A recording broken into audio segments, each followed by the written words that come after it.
గగనం సినిమా చూసారా? గగనం గగనం నాగార్జున గారు. దాంట్లో మీరు అబ్జర్వ్ చేస్తే ఫ్లైటు ఒరిజినల్ ఫ్లైట్ కాదది, సెట్టు. ఏం చేస్తాము ఫ్లైట్లో? ఇక్కడ సీట్లు ఉంటాయి,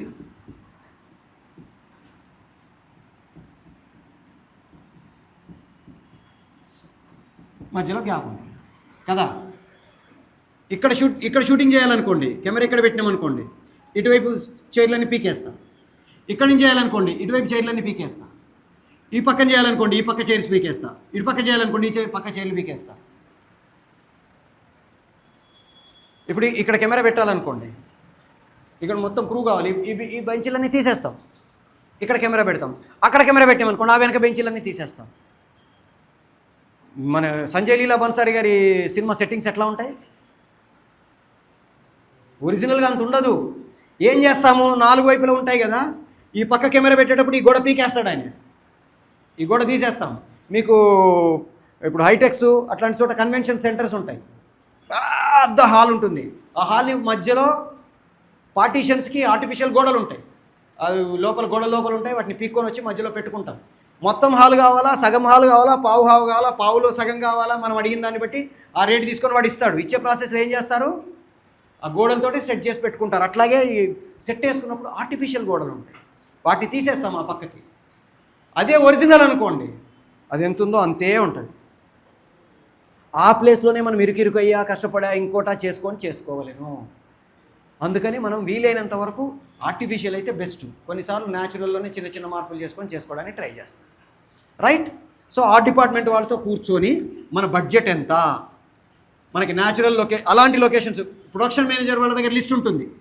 మీకు హైదరాబాద్లో ఎన్ని లొకేషన్స్ ఉన్నాయో మీకు తెలుసా? సినిమా షూటింగ్కి పనికి వచ్చేవి, స్టూడియోస్ కాకుండా. సై సినిమా చూసారా? ఎక్కడ చేశారో తెలుసా? ఆ కాలేజీ తప్ప మిగతాదంతా, అంటే గ్రౌండ్, కాలేజీ కూడా కాదు, గ్రౌండ్ తప్ప మిగతాదంతా ఎక్కడ చేశారో తెలుసా? బేగంపేటలో ఇన్స్టిట్యూట్ ఆఫ్ జెనెటిక్స్ ఉంటుంది, అక్కడ చేశారు. సిటీ మధ్యలో అంత పెద్ద ఓపెన్ సోర్స్ ఉందని ఎవరికి చాలామందికి తెలియదు. జై చిరంజీవి సినిమా చూసారా? దాంట్లో డెన్ను, ఆయుధాలన్నీ పెట్టి ఉంటాయి. తర్వాత పోకిరి సినిమాలో అమ్మాయిని బంధిస్తారే, తాడు పట్టుకొని పైకి వెళ్ళిపోతుంది, అవన్నీ అక్కడే. ఆ హాలు పైన ఇట్లా ఓపెన్ ఉండే ఒక చిన్న చిల్లు, తాడు పట్టుకొని అమ్మాయిని పైకి ఎక్కిచ్చేస్తాడే, అది సై సినిమాలో పైనుంచి దిగుతారే, అవి మొత్తం అక్కడే. సో మనకి చాలా ప్లేసెస్ హైదరాబాద్లో మంచి మంచి గమ్మత్తు ప్లేసులు ఉన్నాయి. అవన్నీ ప్రొడక్షన్ మేనేజర్ వాళ్ళకి తెలుసు. రాక్ క్యాజిల్ హోటల్ పేరు విన్నారు ఎప్పుడన్నా? Rock castle hotel, rock castle. Radisson idea ఉందా? రాడిసన్ పక్కనే ఉంటుంది రాక్ క్యాజిల్ హోటల్. సినిమా షూటింగ్లు ఇప్పుడంటే ఇప్పుడు కొంచెం వాళ్ళ కోడలు, అంటే పెద్ద ఆయన ఉండేవాళ్ళు, ఆయన కోడలు ఇప్పుడు మెయింటైన్ చేస్తుంది. పెద్ద ఆయన ఉన్నప్పుడు ఖర్చిఫ్లే, అంటే ఒక 5-6 లొకేషన్ ఇచ్చేసేవాడు. ఆ లొకేషన్లో సబ్ లొకేషన్స్. నాకు బిల్డింగ్ లాంటిది కావాలనుకో, నేను వెళ్ళి ముందు ఖర్చు వేసుకుంటా, నా సెటప్ అక్కడ పెట్టేసుకున్నాను అనుకో, ఇది నాది, 2 గంటలో 3 గంటల్లో నేను చేసుకోవచ్చు. వేరే వాళ్ళు రెడీగా వెయిట్ చేస్తారు, మీది అయిపోయినాక మాకు అని వాడు ఖర్చు వేస్తాడు. మనం కాకతీయ మెస్లో వాళ్ళు తింటుంటే పక్కన వెళ్ళి నిలబడతాం, పెరుగులోకి వచ్చాడు ఇటు, వేడి ఇంకా పప్ప అట్లా. అక్కడ కూడా షూటింగ్ మొదలుపెట్టారు, ఎంతసేపు అయింది, ఇది అయిపోవచ్చింది, వాళ్ళు వచ్చి అక్కడ సామాన్లు పెట్టుకుంటారు. అట్లా అక్కడ ఎన్ని ఉంటాయంటే, అశోక్ సినిమా చూసారా? దాంట్లో ఒక ఇలా ఆర్చ్ ఉండి మార్కెట్ ఉంటుంది. తర్వాత ఖడ్గం సినిమా చూసారా? దాంట్లో బస్సు సీను. అట్లా చాలా సినిమాలు అక్కడ షూటింగ్ అవుతాయి. మీకు ఒక హోటల్ లాంటి ప్లేస్ ఉంటుంది, కోట లాంటి ప్లేస్ ఉంటుంది. దొంగల ముఠా సినిమా చూసారా? మొత్తం సినిమా అక్కడే. చాలా చిన్న చిన్న చిన్న చిన్న సెటప్ లొకేషన్స్ బోల్డ్ ఉంటాయి, అక్కడ చేసేసుకోవచ్చు. అలాంటి ప్లేసులు ఎక్కడున్నాయి? డైరెక్టర్గా మనం మామూలుగా చూడడానికి, సినిమా కోసం చూడడానికి మారుతుంది. మీరు ఎప్పుడైనా ఎక్కడికి వెళ్ళినా వెళ్ళే ప్రాసెస్లో ఆ ప్లేస్లో ఇక్కడ చేస్తే, ఇక్కడ చేస్తే, ఇక్కడ చేస్తే, ఇక్కడ బ్లాక్ పెడితే ఆ మైండ్తో చూడడం అలవాటు చేసుకోండి. మన ఎలమంచిలి ఐడియా ఉంది కదా? ఎక్కడ? వైజాగ్ యువతల, వైజాగ్ వెళ్ళే దారిలో.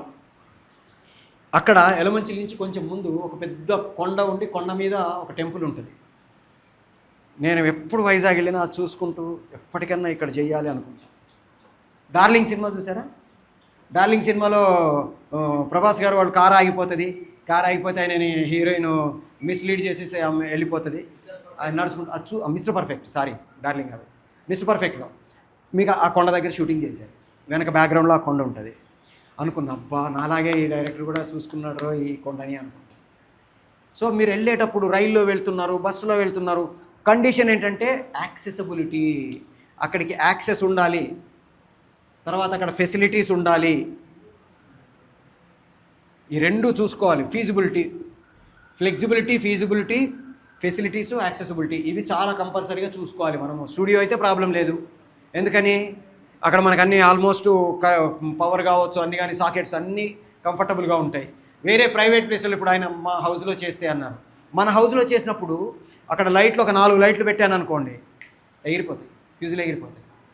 కాబట్టి మనం దానికి తగ్గ పవరు ఇవి ఎక్విప్మెంట్ ఉన్నాయా ఇవన్నీ చెక్ చేసుకోవాలను. కొండ మీద షూటింగ్ అనుకున్నా, కొండ అద్భుతంగా ఉంది, పైకి ఎక్కాలి కదా, లైట్లు కెమెరా పైకి వెళ్ళడానికి ఉందా లేదా, లేని చోట ఏం చేస్తా. మీకు హిమాలయ పర్వతాల్లో అద్భుతమైన లొకేషన్స్ కొన్ని 100 ఉన్నాయి, కానీ ప్రాబ్లం ఏంటి, వాటన్నిటికీ ఒక రోజు ట్రెక్కింగ్ చేసుకుంటూ వెళ్ళాలి. అక్కడ నేను షూటింగ్ చేయాలంటే ఏం చేయాలి, ఒక 4 చాపర్ మాట్లాడుకొని 4-5 అక్కడికి వెళ్ళిపోయి దిగేసి టపటపట షూటింగ్ చేసుకొని వచ్చేస్తాం, మొత్తం టీము కుదరదు. అదే కొన్ని ప్లేస్లు ఉన్నాయి, రోడ్డు పక్కన లేక్ ఉంటుంది, లేక్ పేరు మినీ స్విట్జర్లాండ్ అంటాం దాన్ని. మీకు మెయిన్ రోడ్డు పక్కనే లేక్ ఉంటుంది, చిన్న లేకు, కొండల మధ్యలో చుట్టూ చెట్లు మధ్యలో లేకు, దాని దగ్గర దాకా మనకి అప్రోచ్ ఉంటుంది. చంద్రతాల్ అని ఒకటి ఉంటుంది, చంద్రభాగా నదిలో అటల్ టన్నల్ దాటి లెఫ్ట్కి వెళ్తే వస్తుంది.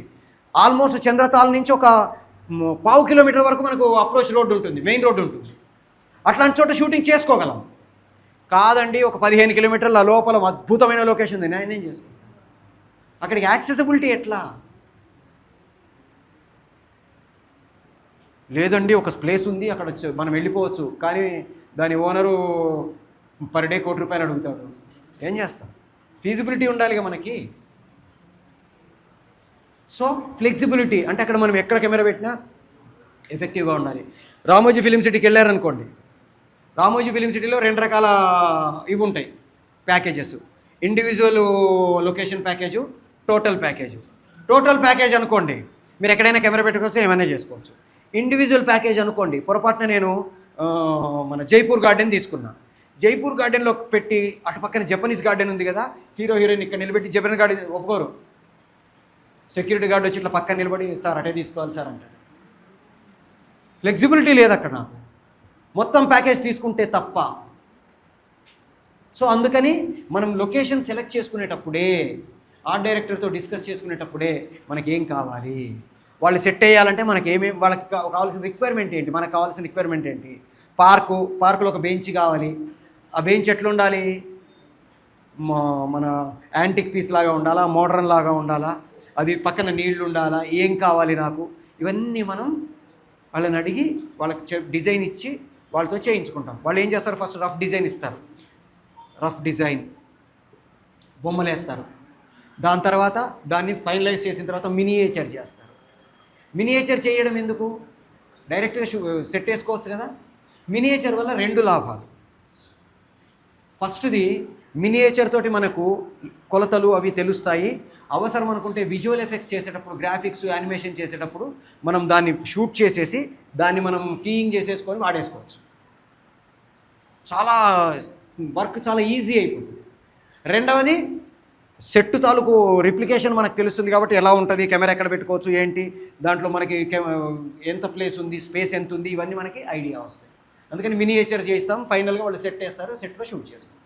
కొన్ని రెడీమేడ్ సెట్లు ఉంటాయి, ఇప్పుడు అన్నపూర్ణ కానీ లేకపోతే మన స్టూడియో అని ఉంది, మైనాబాద్ దగ్గర స్టూడియోస్ ఉన్నాయి. ఇప్పుడు వాటన్నిటిలో రెడీమేడ్ సెట్లు ఉంటాయి. ఇప్పుడు మన రామానాయుడు సినీ విలేజ్ ఉంది, రామానాయుడు సినీ విలేజ్లో జైలు సెట్ ఉంటుంది, నేనే రాజు నేనే మంత్రి సినిమా చూశారు కదా, మొత్తం అక్కడే కోర్టు సెట్ ఉంటుంది అక్కడే. అవన్నీ పర్మనెంట్ ఫిక్స్డ్ సెట్లు ఉంటాయి. మన పద్మాలయ స్టూడియోలో 2 సెట్లు, సింహాసనం సినిమాకు వచ్చిన 2 రాజభవనం సెట్లు దాదాపు ఒక 15 ఏళ్ల క్రితం వరకు ఉండేవి. రాజుల సినిమాలు అనగానే అక్కడికి వెళ్ళిపోయేవాళ్ళు.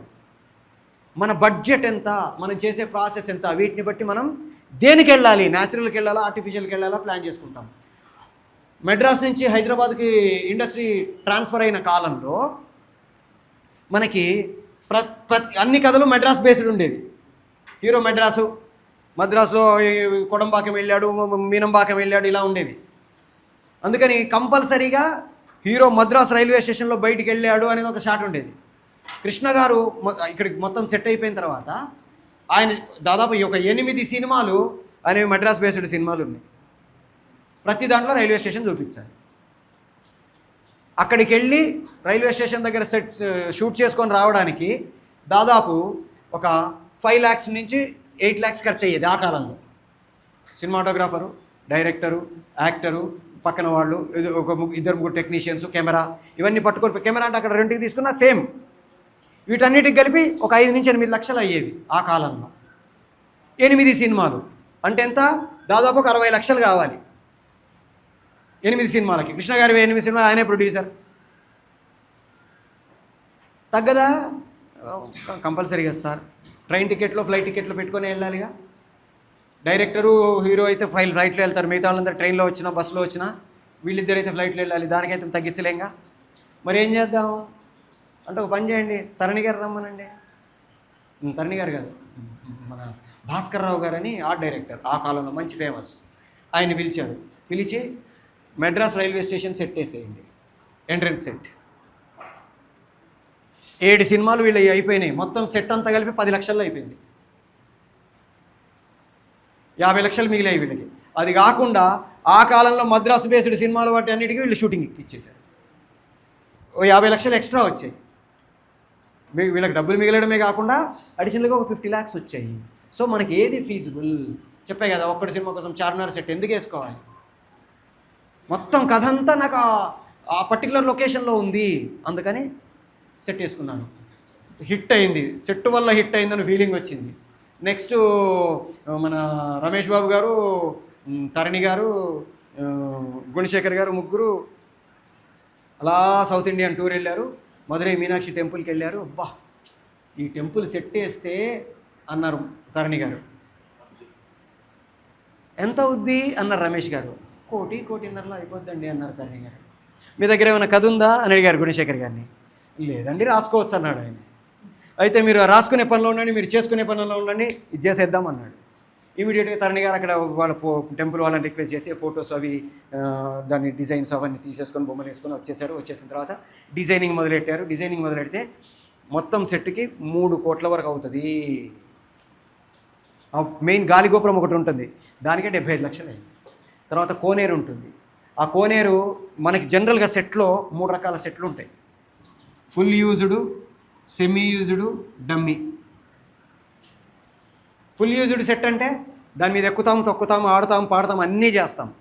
సెమీ యూజ్డ్ అంటే పిల్లర్ ఉంటుంది, ఇలా చేయబెట్టుకొని నిలబడతా, టచ్ చేస్తే అది పడిపోద్ది, దాని వాడ. కిటికీ ఉంటుంది, తలుపులు ఒక్కటి తీస్తా, మిగతాదంతా డమ్మీ. దీన్ని సెమీ యూజ్డ్ అంటాం. డమ్మీ అంటే అసలు వాడం, వెనక ఉంటుంది అంతే, కటౌట్ పెట్టి ఉంటుంది. ఇప్పుడు కొండారెడ్డి బుర్జ్ ఉంది, మొన్న వచ్చిన సర్లేరు నీకెవరు సినిమాలో సెట్ అది. అంతకుముందు చేసిన cinema cinema original Kondareddy Burj దగ్గర షూట్ చేశారు. మొన్నటిది కాదు. ఎందుకు కాదు? ఇప్పుడున్న పరిస్థితుల్లో అక్కడ షూట్ చేయడం అనేది పెద్ద ప్రాసెస్. ఒకసారి కాదు, దాదాపు కొండారెడ్డి బుర్జ్ దగ్గర ఒక 7-8 సీన్లు ఉన్నాయి. అందులో ఒకటే సీను, సినిమాలో ఒకటే సీను. ప్రకాశ్ కొట్టాడు, అమ్మాయిని పడిపోయాడు, అయిపోయింది. ఇప్పుడు అలా కాదు. ఇప్పుడు దాదాపు ఒక 7-8 సీన్లు ఆ కొండారెడ్డి బుర్జ్ దగ్గర కావాలి నాకు. మార్కెట్గా అందరు వచ్చి రే వీళ్ళందరూ నా మనుషులు రా అంటే, సమంత్ వచ్చింది రో అంటే బుంగమూతి పెడతారు, పారిపోతారు. అవన్నీ అక్కడే. ఫస్ట్ ఫైట్ అక్కడే, వాళ్ళ కూర్చొని మాట్లాడేది అక్కడే, మార్కెట్ ఇక్కడి నుంచి మొదలు పెడదామని సీన్ అక్కడే. అందుకని ఏం చేశారు, కటౌట్ పెట్టారు, చేసేసారు. కటౌట్ అది, సెట్ కూడా కాదు. మనకు బాగా జాగ్రత్తగా అబ్జర్వ్ చేస్తే ఇట్లా తెలుస్తుంటుంది.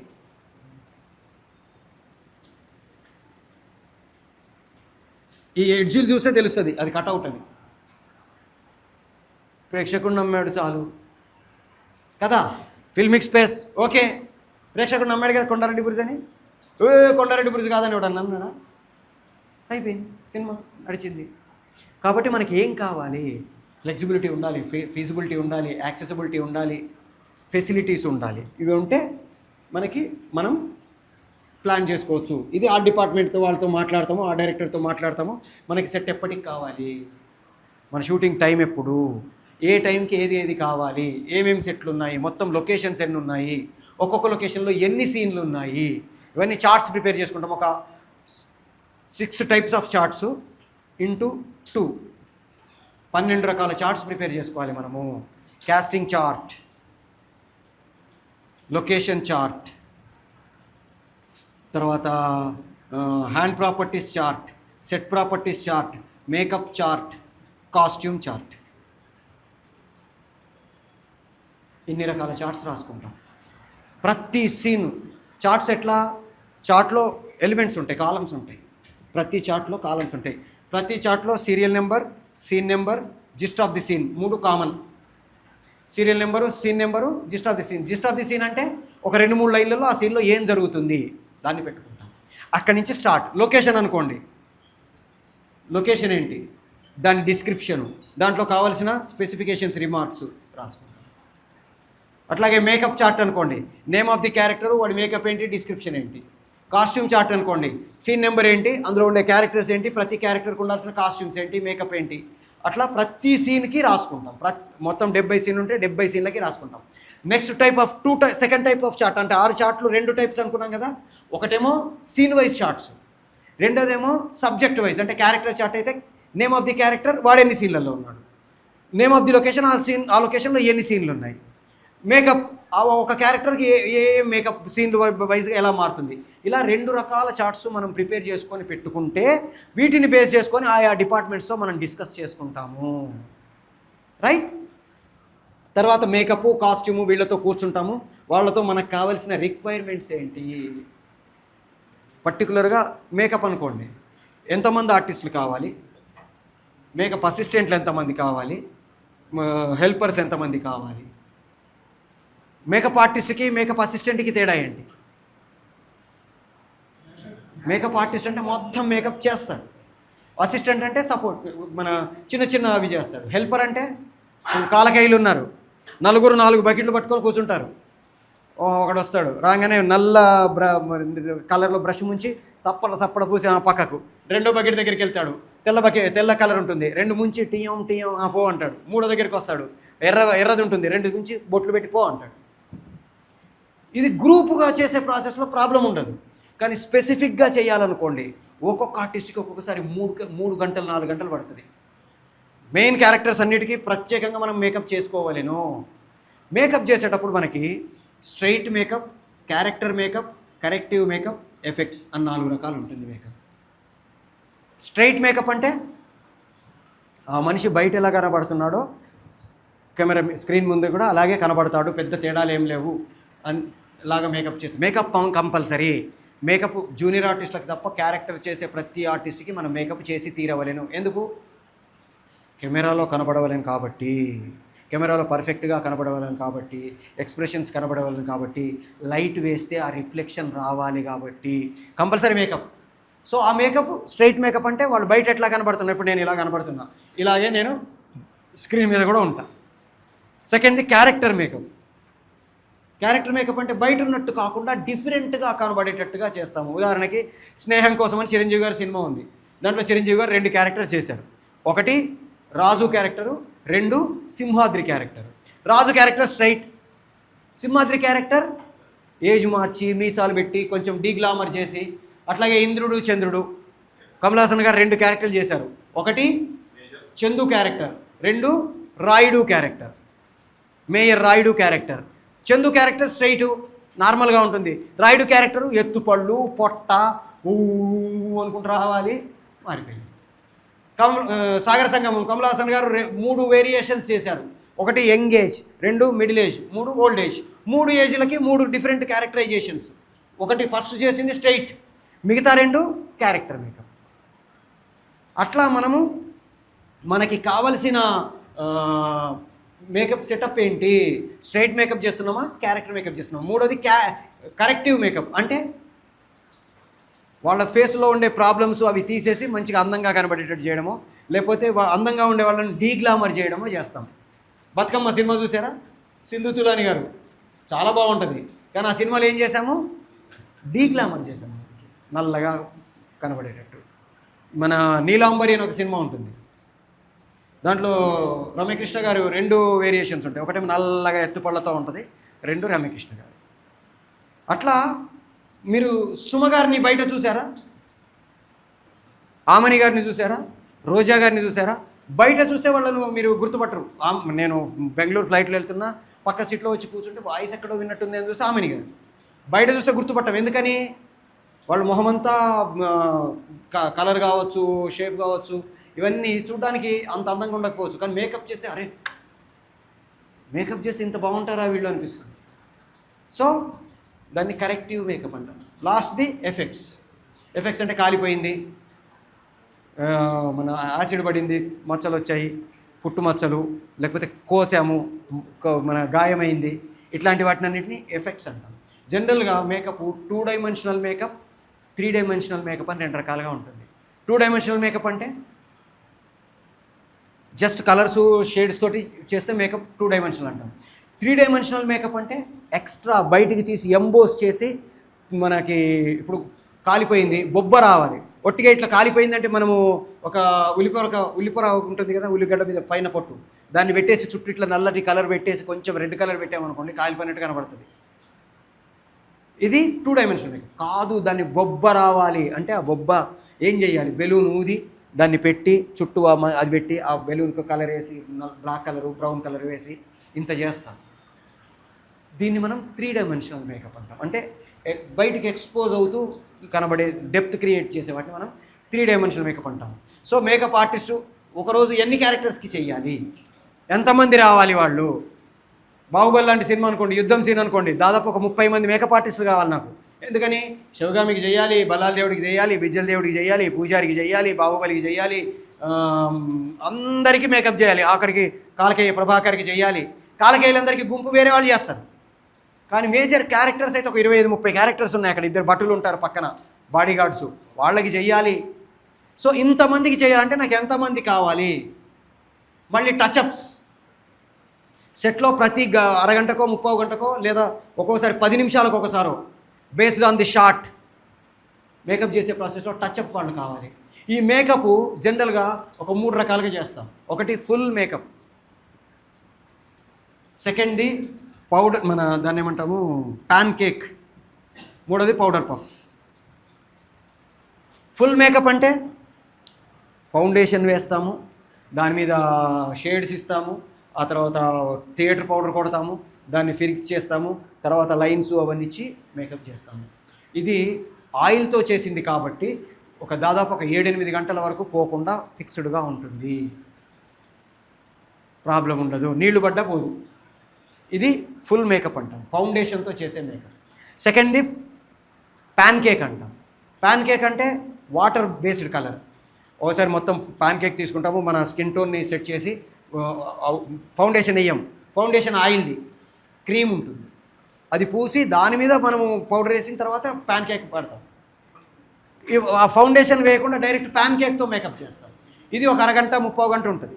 మళ్ళీ చేయాలంటే మళ్ళీ పౌడర్ ప్యాన్ కేక్తో మళ్ళీ చేయాలి. ఇది రెండోది. మూడోది just powder puff, theatre powder ఉంటుంది, ఒకసారి మొహాని మీద అప్పో అంటాం. ఒక 10 నిమిషాలు సీన్ అనుకోండి, పౌడర్ పఫ్ కొట్టి పంపిస్తాం. ఓ గంటన్నర ఉండే ఆర్టిస్ట్ అనుకోండి, ప్యాన్ కేక్తో చేస్తాం. లేదు పొద్దుటి నుంచి సాయంత్రం దాకా షూటింగ్ ఉందనుకోండి, ఫౌండేషన్ వేస్తాము. ఏ మేకప్ చేయాలి? మేకప్ చేయాలంటే టైం ఉంటుంది. ఫౌండేషన్తో చేయాలంటే మినిమం గంట పడుతుంది. పౌడర్ పఫ్ వేయాలంటే 15-20 నిమిషాల్లో అయిపోతుంది. ప్యాన్ కేక్తో చేయాలంటే 15-20 నిమిషాలు పడుతుంది. పౌడర్ పఫ్ 2 నిమిషాలు. సో ఆర్టిస్ట్ని బట్టి, దాని ఇంపార్టెన్స్ని బట్టి, ఆ యాక్టర్ని బట్టి మనం మేకప్ చేయించుకుంటాము. రైట్. Next costumes. క్యారెక్టర్ ఏంటి, క్యారెక్టర్ తాలూకు డైమెన్షన్స్ ఏంటి, క్యారెక్టర్ తాలూకు బ్యాక్గ్రౌండ్ ఏంటి, అతని సైకాలజీ ఏంటి, వీటిని బట్టి మనం కాస్ట్యూమ్స్ సెలెక్ట్ చేసుకుంటాము. రాసుకునేటప్పుడు type of costume, texture, material, style, ఇవన్నీ మనము సెకండ్ హాఫ్ అనేది స్టార్ట్ చేస్తాం. అది కొంచెం అటు ఇటుగా మారచ్చు, 68 కావచ్చు, 72 కావచ్చు, 80 కావచ్చు. ఒక్కొక్కసారి చిన్న సీన్లు ఉంటే 127 సీన్లు కూడా ఉండొచ్చు కదా. ఊరికి మనగాడు సినిమాలో 127 సీన్లు ఉంటాయి, 2 సేమ్.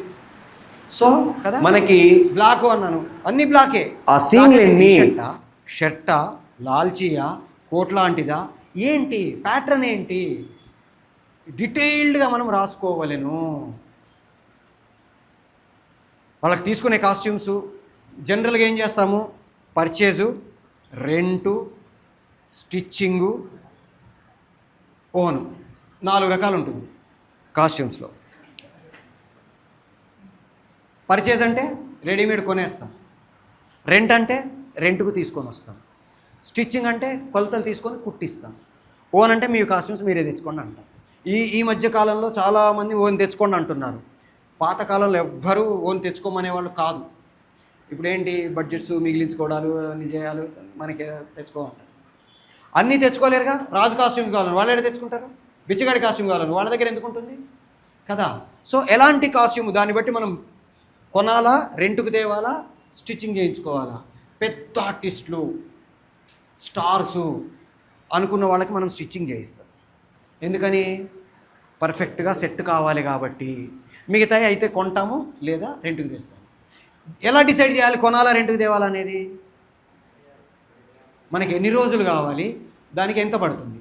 ఉదాహరణకి ఒక పోలీస్ డ్రెస్ కావాలనుకోండి, ఒక డ్రెస్ కావాలి నాకు, పోలీస్ డ్రెస్ 800 రూపాయలు రెంటు, రైట్. ఒకటే రోజు షూటింగ్, రెంట్కి తెస్తే అయిపోతుంది. నాకు 20 రోజులు కావాలనుకోండి, ఎంత అవుతుంది? 4000 అవుతుంది, 5000 4000 అవుతుంది కదా. నేను కుట్టిస్తే లేదా కొంటే 2000లో అయిపోద్ది. నేను 5000 పెట్టడం బెటరా, 2000 పెట్టడం బెటరా? 2000 పెట్టడం బెటరా, కొని పడేస్తా. నాకు తర్వాత కాస్ట్యూమ్ ఉంటుంది, ఇంకో సినిమాకు కూడా వాడుకుంటా. సో ఇలా మనము ఎలా కావాలి అనేది మనం డిసైడ్ చేసుకుంటాము. కొన్నిసార్లు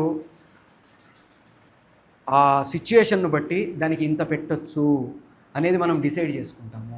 ఉదాహరణకి క్లియోపాత్రా సినిమా ఎవరైనా చూసారా? క్లియోపాత్రా అని, ఎలిజబెత్ టైలర్ పేరు విన్నారా? ఆవిడ వచ్చిన కొత్తల్లో వచ్చిన సినిమా. She portrayed the Cleopatra character. కొత్త ఆవిడ, అప్పటికి ఆవిడ ఎలిజబెత్ టైలర్ అంత ఫేమస్ కాదు, కానీ క్లియోపాత్రా అనేది ప్రపంచంలోనే అతి గొప్ప అందగత్తల్లో క్యాలిక్యులేట్ చేస్తే టాప్ 10లో ఆమె ఉంటుంది. క్లియోపాత్రా అందానికి ప్రతిరూపం. ఆమె ఇంట్రడక్షన్ సీన్ ఉంటుంది, దానికి కాస్ట్యూమ్ కావాలి. Costumer, director, producer, cinematographer, art director, వీళ్ళు అమ్మాయి హీరోయిన్, వీళ్ళు మార్కెట్కి వెళ్ళారు షాపింగ్కి, ఆ బట్టలు కొనడానికి. మొత్తం చూశారు, దాంట్లో ఒక 3 కాస్ట్యూమ్స్ ఓకే పనికి వస్తాయి. ఒక దాని విలువ $5, ఇంకో దాని విలువ $15, ఇంకో దాని విలువ $200 మీటర్. ఒక మీటర్కి అంత వస్తాయి. ఇక్కడ lead scene, situation, concept, budget. ఒక గాల్లోకి ఒకడు ఎగరాలనుకోండి ఇంత, ఇద్దరు ఎగరాలి ఇంత, బండి ఎగరాలి ఇంత, బండి ఎగిరి పైన ఫల్టీ కొట్టాలి ఇంత. ప్రతి దానికి ఒక రేటు ఉంటుంది. ఒక కారు పైకి ఎగరాలంటే, కారు పనిచేసే కారా ఒట్టిగా ఎగిరిస్తున్నాము, డ్రైవ్ చేస్తూ వచ్చి ర్యాంప్ మీద నుంచి పైకి ఎగరాలంటే ఒక రేటు, పైకి లేపి దమ్మని పడేయాలంటే ఒక రేటు, వాక్యూమ్తో పైకి లేపుతాం పడేస్తాం. పడేటప్పుడు ఒక 2 రౌండ్లు తిరిగి పడాలనుకోండి, రేటు మారిపోతుంది, దానికి తాడు కడతాం. ఇవన్నీ ప్రతిదానికి ఫిక్స్డ్ రేట్లు. ఒక ఫైట్ కొరియోగ్రఫీ చేయాలంటే ఫైట్ మాస్టర్ ఒక 2 లారీల ఎక్విప్మెంట్తో వస్తాడు.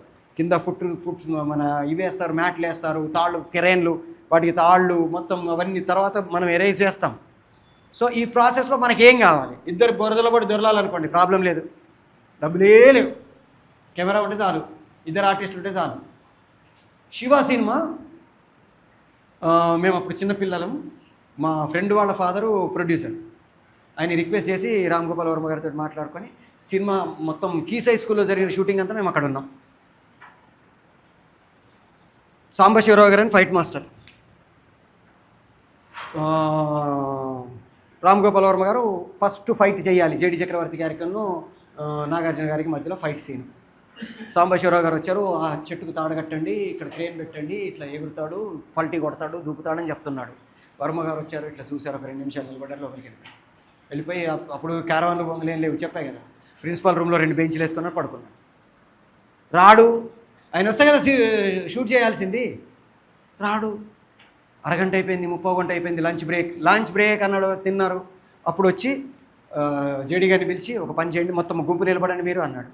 మీరు పరిగెత్తుకుంటే ఇలా గుంపు మీద పడతారు, గుంపు అంతా చెల్లాచెదరైపోతారు, పారిపోతారు, రెడీ షాట్ చేసేసుకుంటూ పోతున్నాడు.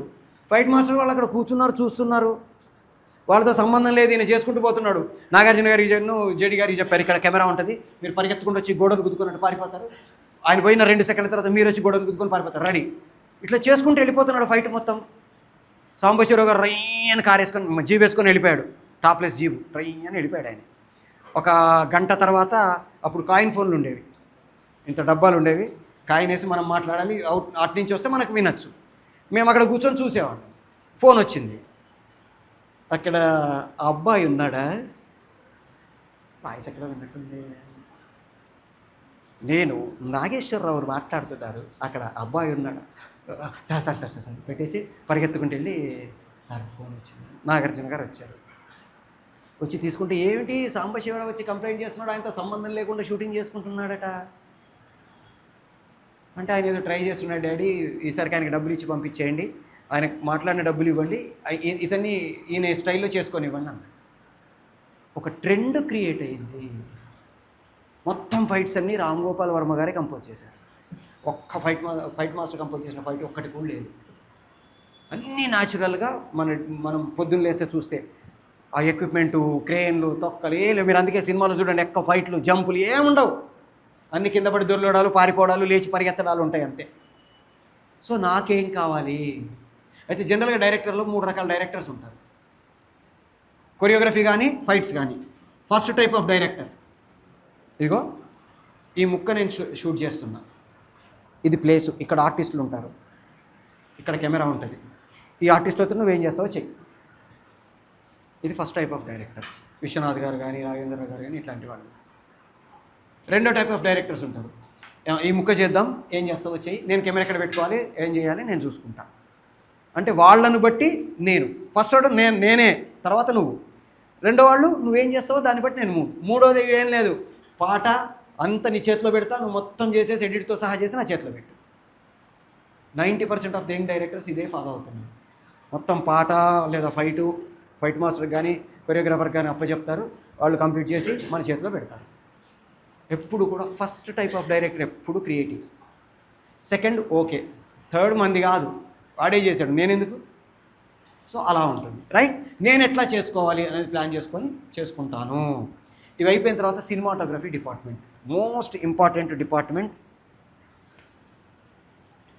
సినిమాటోగ్రఫీ. ఏ కెమెరా వాడాలి, ఏ టైప్ ఆఫ్ అది వాడాలి, రెజల్యూషన్ ఎంత, లెన్సులు ఏం కావాలి, ఇవన్నీ నేను సినిమాటోగ్రాఫర్తో డిస్కస్ చేస్తాను. ఫస్ట్ మాట్లాడుకున్నట్టు షార్ట్ డివిజన్ సినిమాటోగ్రాఫర్ చేయడు. మరి సినిమాటోగ్రాఫర్ పని ఏంటి, డైరెక్టర్ తాలూకు ఐడియాని ఎగ్జిక్యూట్ చేయడం మాత్రమే సినిమాటోగ్రాఫర్ పని. నాకు అది లాంగ్ షాట్ కావాలా, మిడ్ షాట్ కావాలా, క్లోజ్ షాట్ కావాలా, కెమెరా ప్యాన్ కావాలా, జూమ్ చేయాలా, ఏం చేయాలి అనేది డైరెక్టర్గా నేనే డిసైడ్ చేసుకోవాలి. సో ఇక్కడ మనకి camera distance, camera movement, camera view point, depth of the field, screen direction, focus, ఇవన్నీ డైరెక్టర్గా మనకి బేసిక్స్ తెలిసి ఉండాలి. కెమెరా డిస్టెన్స్ అంటే ఏ షాట్ కావాలి, కెమెరాకి ఆబ్జెక్ట్కి మధ్యలో ఎంత డిస్టెన్స్ ఉండాలి, లాంగ్ షాట్ కావాలా, మిడ్ షాట్ కావాలా, క్లోజ్ షాట్ కావాలా, ఎలాంటి షాట్ని నేను చేసుకోవాలి అనేది కెమెరా డిస్టెన్సు. ఎట్లా చేస్తాము, ఇక్కడ 3 రకాల గ్రూప్స్ ఉంటాయి, close group, medium group, long group. Close shots, mid shots, long shots అంట. దాంట్లో మళ్ళీ మన అనుకూలంగా extreme close, tight close, mid close, mid shot, mid long, extreme long, వీటిని చేసుకుంటాం. ఎప్పుడు క్లోజ్ గ్రూప్ పెట్టుకుంటాము, ఎక్కడైతే ఎక్స్ప్రెషన్ ఇంపార్టెంటో, ఎక్కడైతే నాకు ఎక్స్ప్రెషనే కావాలి, ఎమోషనే కావాలి అనుకుంటామో అక్కడ క్లోజ్ షాట్స్ పెట్టుకుంటాం, రైట్. ఎక్కడైతే ఎక్స్ప్రెషను కావాలి, బ్యాక్గ్రౌండు కావాలనుకున్నామో ఎక్స్ప్రెషన్, బ్యాక్గ్రౌండ్ అక్కర్లే, నాకు ఎక్స్ప్రెషనే కావాలి అనుకున్నప్పుడు నేను క్లోజ్ గ్రూప్కి వెళ్తా. ఎక్స్ప్రెషను కావాలి, బ్యాక్గ్రౌండు కావాలి అనుకున్నప్పుడు మిడ్ గ్రూప్కి వెళ్తా. నాకు ఎక్స్ప్రెషన్తో పెద్ద పని లేదండి, బ్యాక్గ్రౌండ్ ఇంపార్టెంట్, ఎక్కడ జరుగుతుందో ఇంపార్టెంట్ అనుకున్నప్పుడు నేను లాంగ్ షాట్స్కి వెళ్తాను. ఒక లాంగ్ షాట్ పెట్టాను, ఇప్పుడు ఇక్కడ కెమెరా పెట్టాను అనుకోండి, మీ ఎక్స్ప్రెషన్స్ ఏం తెలియదు, ఇంతమంది కుక్కున్నారని మాత్రమే తెలుస్తుంది. ఇక్కడ కెమెరా పెట్టాను అనుకోండి, ఈయన ఎక్స్ప్రెషన్ తెలుస్తుంది. ఇక్కడ కెమెరా పెట్టాను అనుకోండి, నా ఎక్స్ప్రెషన్ తెలుస్తుంది. వీటితో పాటు కెమెరా మూమెంట్, కెమెరా మూమెంట్లో 3 రకాల మూమెంట్ ఉంటాయి. Static camera movement, total camera movement, mixed movement. Static camera movement అంటే కెమెరా అక్కడ ఉంది, ఇప్పుడు కెమెరా ట్రైపాడ్ మీద పెట్టి ఫిక్స్ చేసి ఉంది, లేదా బేస్ మీద పెట్టి ఫిక్స్ ఉంది, లేదా క్రేన్ మీద పెట్టి ఫిక్స్ ఉంది. ఫిక్స్ అంటే ఒక పర్టికులర్ ప్లేస్లో పెట్టి head of the camera move చేస్తాం. ప్యాను, టిల్టు, డయాగ్నలు ఇవన్నీ స్టాటిక్ కెమెరా మూమెంట్స్ అంటాం. టోటల్ కెమెరా మూమెంట్ అంటే ఒక కెమెరాని ఒక ప్లేస్లో నుంచి ఇంకో ప్లేస్లోకి పూర్తిగా కదిలిస్తాము. ట్రాలీ, ట్రాకు, తర్వాత క్రేను, జిమ్మి, తర్వాత మన గింబలు, డ్రోను, ఇలాంటివన్నీ total camera movements. Mixed movements అంటే టోటల్ కెమెరాను మూవ్ చేస్తూ ప్యాను, టిల్టు, జూము ఇవి కూడా చేస్తే దాన్ని మిక్స్డ్ మూమెంట్ అంటాము. మనకి ఏ మూమెంట్ కావాలి, పర్పస్ ఏంటి అనేది మనం సెలెక్ట్ చేసుకోవాలి. స్టాటిక్గా ఇలా కావాలనుకోండి, జస్ట్ ప్యాన్ చేయాలనుకోండి, ఎందుకు చేయాలి, ప్యాన్ ఎందుకు చేయాలి? ప్రతి దానికి పర్పస్ ఉంటుంది, పర్పస్ లేకుండా ఒక్కటి కూడా ఉండదు. ఇంతమంది ఉన్నారు అని చూపించాలనుకోండి, ప్యాన్ చేస్తా. ఈయన ఇక్కడున్నాడు, ఆయన ఎక్కడున్నాడు అని చూపించాలనుకోండి, ప్యాన్ చేస్తా. ఈ రెండింటి మధ్యలో డిస్టెన్స్ ఇంత ఉంది అని చూపించాలనుకోండి, ప్యాన్ చేస్తా. ఒక మనిషి మూవ్ అవుతున్నాడు అనుకోండి, ప్యాన్ చేస్తా ఫాలో చేయడానికి. ఇట్లా ప్రతిదానికి ఒక పర్పస్ ఉంటుంది. అలా పర్పస్ తోటి మనం స్టాటికా, టోటలా, మిక్స్డా ఏది కావాలి అనేది ఫిక్స్ చేసుకొని మనం కెమెరా మూమెంట్ని ఫిక్స్ చేసుకుంటాము. ఇవన్నీ డీటెయిల్గా చెప్పుకోవచ్చు, కానీ ఒక రోజులో ఇవన్నీ మనం మాట్లాడుకోలేం కాబట్టి జస్ట్ అవుట్లైన్ చెప్పుకుంటూ వెళ్తున్నాం. నెక్స్ట్ది కెమెరా వ్యూ పాయింట్, దీన్నే కెమెరా యాంగిల్ అంటాం. కెమెరా చూపించే యాంగిల్ని బట్టి ఆబ్జెక్ట్ కనబడే ప్రాసెస్ మారిపోతుంది. ఒక్కసారి వీళ్ళను ఎవరినైనా రమ్మన్నా,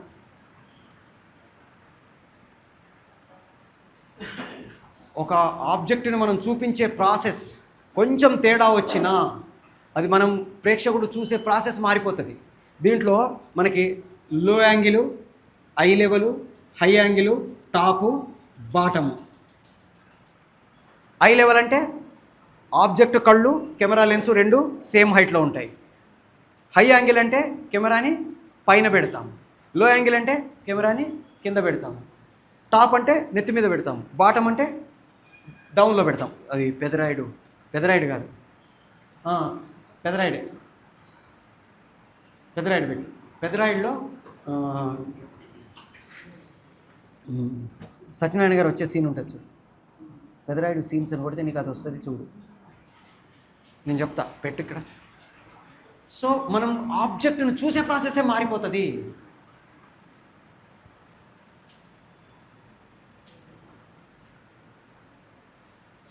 సీన్స్ అండి,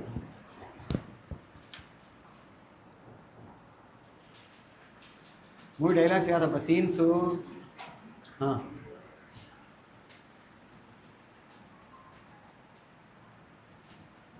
కింది పని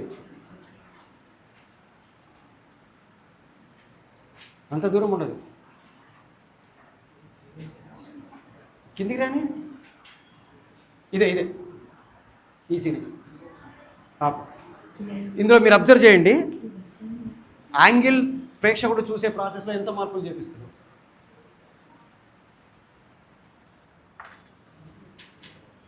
ఉంచుకో, ఓడిపోయింది. స్కిప్, సౌండ్ పెట్టు. ఇక్కడ లో యాంగిల్లో కెమెరా పెట్టాడు, ఎందుకని? ఆ బిల్డింగ్ మనకు కనబడాలి కాబట్టి. ఇక్కడ లో యాంగిల్లో కెమెరా పెట్టాడు, అక్కడ సత్యనారాయణ గారు ఆ క్యారెక్టరు ఆ బిల్డప్ పైకి లేపాడు, ఐ లెవెల్.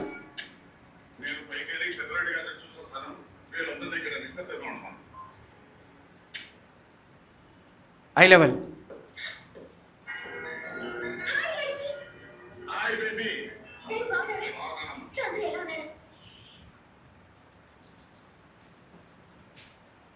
కిందికి చూపించారు కాబట్టి లో యాంగిల్కి మార్చాడు కెమెరాని.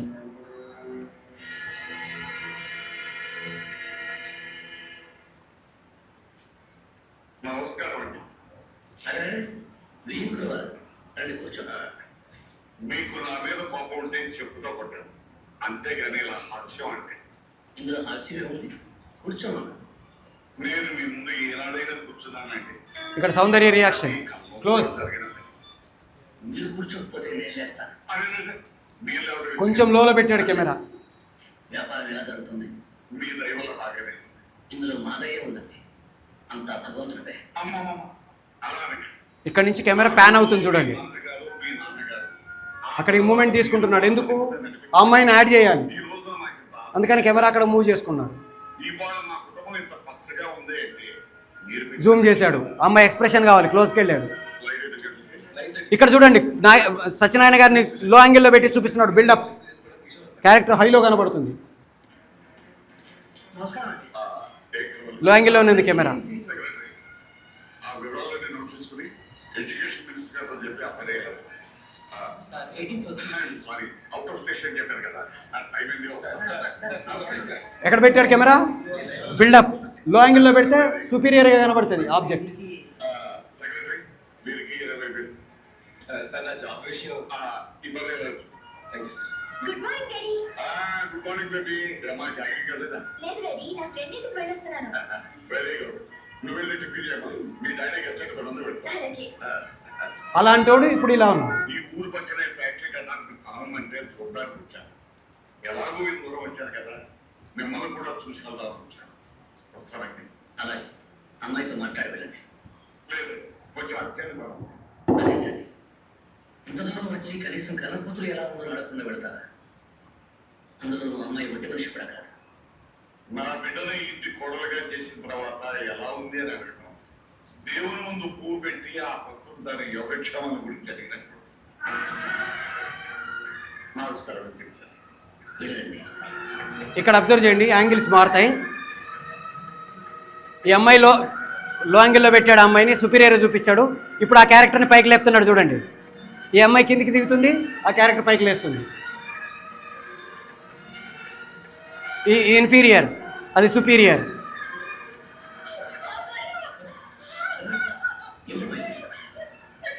మళ్ళీ కెమెరా దింపాడు. చాలా పొరపాటు చేశాను. నన్ను క్షమించండి. ఒక్క మాట చెప్పండి కోగారు. గతంలో మిమ్మల్ని అనగానే మాట్లాడాను. విడిపోయి గతంలో మిమ్మల్ని అవమానించాను. ఇక్కడ మోహన్ బాబు గారి రియాక్షన్ చూడండి, చిన్న రియాక్షన్ భలే ఇస్తాడు. క్షమించండి కోగారు. లేదు కోగారు, మీరు నన్ను క్షమించాలని చెప్తే తప్ప నా పాప ఎక్కడున్నారో లేరు. మిమ్మల్ని అందరినీ ఎంతగానో చోటు పెట్టాను. మిమ్మల్ని కొట్టాను. మీ అందరి ముందు నిలబడే అర్హత కూడా లేని నేను మీ అందరితో చాలా అలంకరించాను. ఇది ఒక మెల్టింగ్ పాయింట్ సినిమాలో.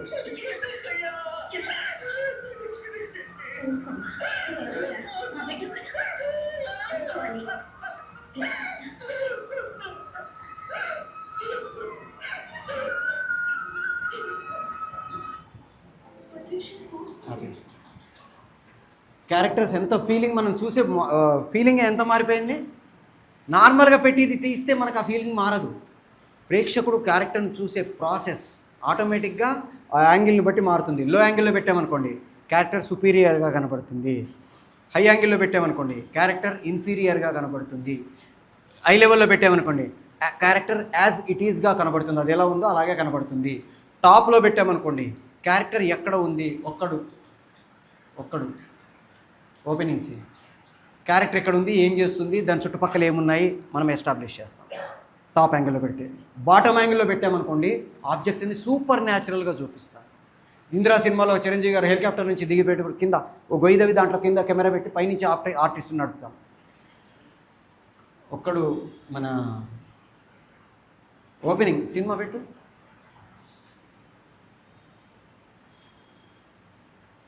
కింది పోయి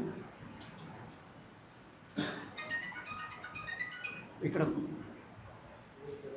పెట్టు ఉంచు. టాప్ యాంగిల్ షాట్ ఉంటుంది. ఇదంతా సెట్టే.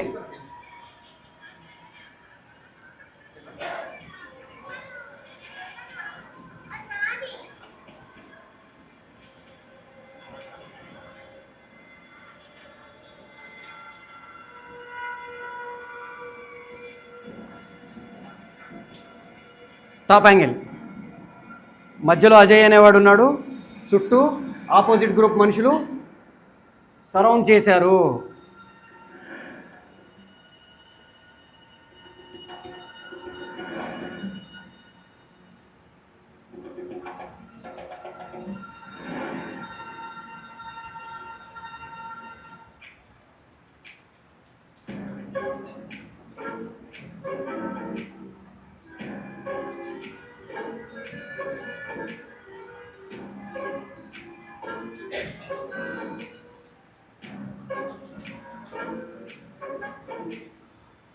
ఇప్పుడు మహేష్ బాబు చిటికలు వేస్తారు. వాళ్ళకి అర్థం కాల రియాక్షన్, క్లోజ్ షాట్, వాళ్ళ క్లోజ్ షాట్స్ కట్ చేస్తే వాళ్ళ మనుషులు వచ్చారు. ఇప్పుడు మళ్ళీ టాప్ యాంగిల్కి వెళ్తాడు. వెళ్ళినప్పుడు ఏమవుతుంది, వాడి చుట్టూ వీళ్ళ మనుషులు ఉంటే వాళ్ళ చుట్టూ మళ్ళీ వీడి మనుషులు ఉన్నారు.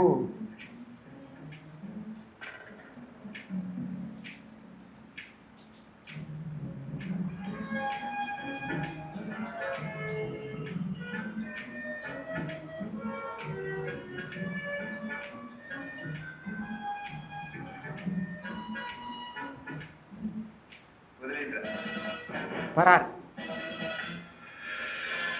టాప్, వాళ్ళు పారిపోయారు. మన బాటమ్ యాంగిల్ది దీంట్లో ఉంటుంది, చంద్రముఖి స్టార్టింగ్ ఫైట్, లేకపోతే ఇంద్ర, చాలా సినిమాలలో ఉంది. ఇంద్ర అయితే మళ్ళీ అది వెతుక్కోవాలి. ఇంద్ర హెలికాప్టర్లో నుంచి దిగిన షాట్ ఉంటుంది.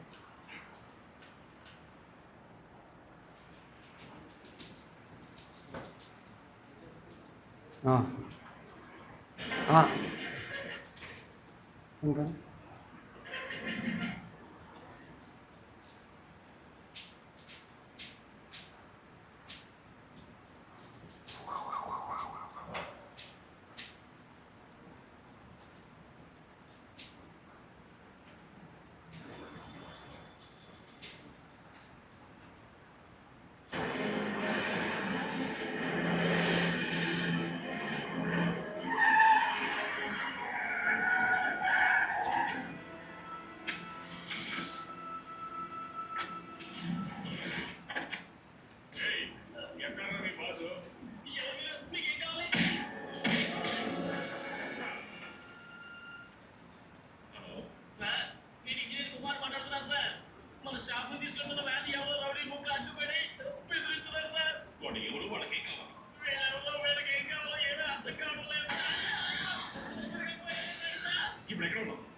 ఆయన అనుకుంటాం మనము.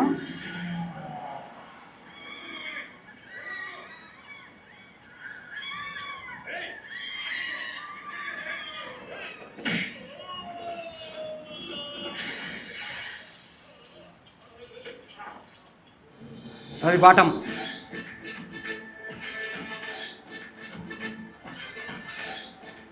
ఆ కాలాయింది కాదు, ఆ కాలాయింది కాదు.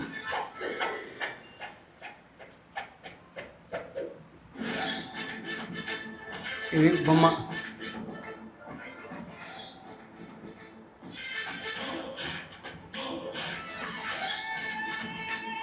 Low angle. ఓకే, సో ఆ వ్యూ పాయింట్ మనకి ఎట్లా ఉంటే దాన్ని బట్టి. Next depth of the field. ఇది డైరెక్టర్కి తెలియాల్సిన one of the most important element. Depth of the field అంటే ఒక ఫ్రేమ్లో జనరల్గా కొన్ని పాయింట్స్ ఉంటాయి. మనకి 3 డైమెన్షనల్ ఫ్రేమ్ అంటాం. చూడడానికి 2 డైమెన్షనల్ లాగా కనపడుతుంది, కానీ దాంట్లో మనకి డెప్త్ కూడా ఉంటుంది.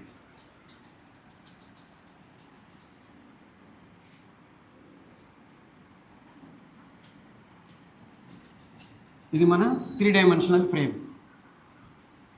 ఇది మనకి ఫ్రంట్ వ్యూ, ఇది బ్యాక్ వ్యూ. ఇది ఇక్కడ ఆబ్జెక్ట్ ఉందనుకోండి, మనం సైడ్ నుంచి చూస్తే ఇది కెమెరా.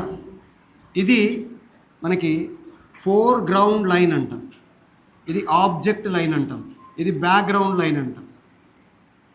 Foreground, background. ఉదాహరణకి ఇప్పుడు అక్కడ కెమెరా ఉంది, నేను ఇక్కడ ఉన్నా, ఫ్రేమ్ అక్కడ స్టార్ట్ అయింది అనుకోండి, ఆ ఫ్రేమ్ స్టార్టింగ్ లైన్ నుంచి ఆబ్జెక్ట్ ఉన్నంత వరకు ముందు దాన్ని మనం ఫోర్గ్రౌండ్ అంటాము, ఆ స్టార్టింగ్ లైన్ని ఫోర్గ్రౌండ్ లైన్ అంటాము. ఇక్కడ నుంచి ఆ బ్యాక్గ్రౌండ్ వరకు ఉన్నదాన్ని మనం బ్యాక్గ్రౌండ్ అంటాము. బ్యాక్గ్రౌండ్ ఇదంతా బ్యాక్గ్రౌండ్, అది బ్యాక్గ్రౌండ్ లైన్. మనకి ఇక్కడ నుంచి ఇక్కడ దాకా ఉండేదాన్ని డెప్త్ ఆఫ్ ది ఫీల్డ్ అంటాం. అయితే ఈ depth of the field variable based on focus. Focus మారిస్తే డెప్త్ ఆఫ్ ది ఫీల్డ్ మారిపోతుంది. ఫోకస్లో డిఫరెంట్ టైప్స్ ఆఫ్ ఫోకస్ ఉంటాయి. డీప్ ఫోకసు, లేదా direct focus, shallow focus, foreground out focus, background out focus, ఇట్లా రకాల ఫోకస్లు ఉంటాయి. ఒక్కొక్క ఫోకస్ షిఫ్ట్ చేస్తే మనకి షిఫ్ట్ ఫోకస్ అంటాము, ఫోకస్ ఇన్, ఫోకస్ అవుట్ అంటాము. ప్రతిదీ ఒక స్పెసిఫిక్ పర్పస్ కోసం చేస్తాం. ఉదాహరణకి ఫోకస్ ఇన్, ఫోకస్ అవుట్ చేయాలనుకోండి. ఫోకస్ ఇన్ ఎప్పుడు చేస్తాము? ఒక ఆబ్జెక్ట్ సరిగ్గా కనపడకుండా బ్లర్లో ఉండి దాన్ని షార్ప్ చేసుకుంటాం. నా కళ్ళ ఆపరేషన్ అయినాయి, కళ్ళకు గంతలు తీసేశారు, ఇలా ఇలా అంటాను, అంత అవుట్ ఫోకస్లో ఉంటుంది. కొంచెం సేపు అయిన తర్వాత మళ్ళీ ఇట్లా అంటాను, ఫోకస్ చేస్తాను. అంటే ఈ కళ్ళు పని చేయడం ప్రారంభించాయి అని ప్రేక్షకుడు ఫీలింగ్ వస్తుంది. తలకు దెబ్బ తగిలింది, మొత్తం క్లియర్గా ఉంది, బ్లర్ చేస్తున్నా, అవుట్ ఫోకస్ చేస్తున్నా, అంటే వీడికి కళ్ళు తిరుగుతున్నాయి అని ఎస్టాబ్లిష్ చేస్తున్నా. దీన్ని ఫోకస్ ఇన్, ఫోకస్ అవుట్ అంటాం. షాలో ఫోకస్ అంటాం. షాలో ఫోకస్ అంటే బ్యాక్గ్రౌండ్ మొత్తాన్ని అవుట్ ఫోకస్ చేస్తాం. ఆబ్జెక్ట్ లైన్ వరకు ఫోకస్లో ఉంటుంది, ఇది అవుట్ ఫోకస్లో ఉంటుంది. ఇది కూడా full shallow focus, semi shallow focus, shallow focus అని 3 రకాలు చేస్తాం. ఫుల్ షాలో ఫోకస్ అంటే బ్యాక్గ్రౌండ్ మొత్తం బూజు బూజుకు ఏమి కనపడదు, ఉన్నాయి ఏమి, అసలు చెట్టు ఉందా, మనుషులు ఉన్నారా ఏమీ తెలియదు. షాలో ఫోకస్లో, సెమీ షాలో ఫోకస్ అంటే అక్కడ ఏదో ఉంది, ఎవరో ఉన్నారని తెలుస్తుంటుంది, వాళ్ళ మూమెంట్స్ తెలుస్తూ ఉంటాయి. మూడోది వాళ్ళు ఉన్నారని వాళ్ళ మూమెంట్ అన్ని వీళ్ళు ఫలానా వాళ్ళని కూడా అర్థమవుతుంది, కానీ అవుట్ ఫోకస్లో ఉంటారు. ఎందుకు ఇది షాలో ఫోకస్ ఎందుకు చేయాలి? ఆ వెనక ఉండే ఆబ్జెక్టు మనల్ని డిస్టర్బ్ చేస్తుంది అనుకోండి, అది ఉంటుంది. ఈ మేజర్ సీన్ని చూడని ఎట్లా కొన్నిసార్లు వాళ్ళు ఇష్టం వచ్చినట్టు చేస్తూ ఉంటారు. వాళ్ళు ఆర్టిస్టులు కారు, కనీసం జూనియర్ ఆర్టిస్టులు కూడా కారు, మామూలు జనాలు, ఊళ్ళో జనాల్ని పెట్టేశాము, డాన్సర్స్ని పెట్టేశాము, వాళ్ళ గోల వాళ్ళు చేస్తూ ఉంటారు. అక్కడ జరుగుతుందని మనకు తెలియాలి, అందరూ పరిగెడుతున్నారు, బాంబులు పడ్డాయి, పరిగెడుతున్నారు. నేనేం చేయాలి? దాన్ని ఫోకస్లో పెట్టాను అనుకోండి, ఈ మెయిన్ యాక్షన్ కంటే ఎప్పుడు కూడా దాని మీద కాన్సన్ట్రేషన్ వెళ్తుంది. ఒకటి రూల్ గుర్తుపెట్టుకోండి, ఎప్పుడు కూడా non speaking lip is powerful than speaking lip అంటాం. అంటే ఎప్పుడు కూడా మాట్లాడేవాడి కంటే ఎక్కువ పవర్ఫుల్ వాడి కదలికలు చూస్తాం మనం. ఇప్పుడు నేను పాఠం చెప్తున్నా, ఇక్కడి నుంచి ఎవరో ఇట్లా వెళ్ళారనుకోండి, ఏం చేస్తారు మీరు? పాఠం వినరు, ఆయన్ని చూస్తారు, ఎందుకు వచ్చాడు, ఎందుకు పోయాడని చూస్తాం కదా. సో అందుకని ఎప్పుడూ కూడా డైరెక్టర్గా మనం ఫ్రేమ్ ఫోకస్ చేసినప్పుడు, కంపోజ్ చేసినప్పుడు ఎవరు కదలాలి, ఎవరు కదలకూడదు, ఇది చాలా చాలా చాలా ఇంపార్టెంట్ ఎలిమెంట్. ఆ ఫ్రేమ్లో మేజర్ ఆర్టిస్ట్ ఎవరైతే ఉన్నారో వాళ్ళు మాత్రమే కదలాలి, వాళ్ళు మాత్రమే మాట్లాడాలి, మిగతా వాళ్ళందరినీ స్టాటిక్గా పెట్టాలి. వాళ్ళు కదులుతున్నారు అనుకోండి, అవుట్, మనం మాట్లాడం.